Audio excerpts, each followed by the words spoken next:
Hi everyone, good evening.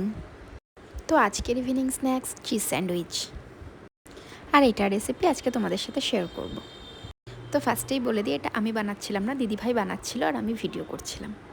আর এটা করার জন্য ফার্স্টে নিতে হবে ব্রেড, আর ব্রেডগুলোকে হালকা একটু সেঁকে নিতে হবে। দেন এটা রেডি করে নিতে হবে। আর এটা রেডি করার জন্য লাগবে ক্যাপসিকাম, পেঁয়াজ, টমেটো, শসা, ধনেপাতা, গাজর, চিলি ফ্লেক্স আর ব্ল্যাক পেপার। আর এর সাথে দিয়ে নিতে হবে অনেকটা মতো মেয়োনিজ। আর মেয়োনিজটা তো একটু বেশি করে দিতে হবে টেস্টটা সুন্দরের জন্য। আর লঙ্কা ওই মিডিয়াম ঝালের মতো।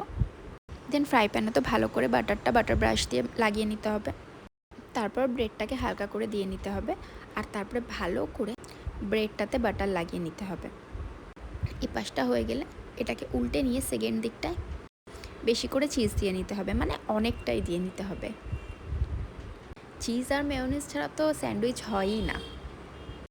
আর আমরা যেহেতু ভেজ স্যান্ডউইচ বানাচ্ছিলাম, তো টেস্ট তো বেটার আনতেই হবে। দেন এবার যেটা রেডি করে রেখেছিলাম সেটাকে ভালো করে বাটারের উপর অনেকটা পরিমাণ দিয়ে নিতে হবে। আর এগেইন এটার উপরে আবারও চিজ দিয়ে নিতে হবে, তাও বেশি বেশি করে। আর এক্সট্রা চিজ খেতে তো সবারই ভীষণ ভালো লাগে, আমরা তো রেস্টুরেন্টে অর্ডার করলেও বলি with extra cheese. Then second ব্রেডটাকে এটার উপর দিয়ে নিতে হবে। আর এগেইন এটার উপর আমি আবারও চিজ দিয়ে নিচ্ছি। এটা আজকে পুরো চিজি স্যান্ডউইচ রেডি হবে। অনেকে তো একটা লেয়ার পুরো চিজই দিয়ে দেয়, বাট আমার এভাবে খেতে বেশি ভালো লাগে। ব্যাস এবার অলমোস্ট কমপ্লিট। এটাকে মাঝখান থেকে কেটে নিয়েছে।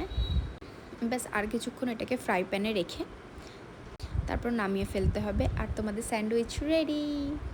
দেন এভাবে এটাকে সস দিয়ে তোমরা সার্ভ করে দিতে পারো। এটা ভীষণই টেস্টি হয়, তোমরা সবাই বাড়িতে বানিও। So that's it for today, bye, love you all. আর স্যান্ডউইচটা তো দেখতে ভীষণই সুন্দর হয়েছিল, এবার টেস্ট করে দেখছি কেমন লাগছে। বাই।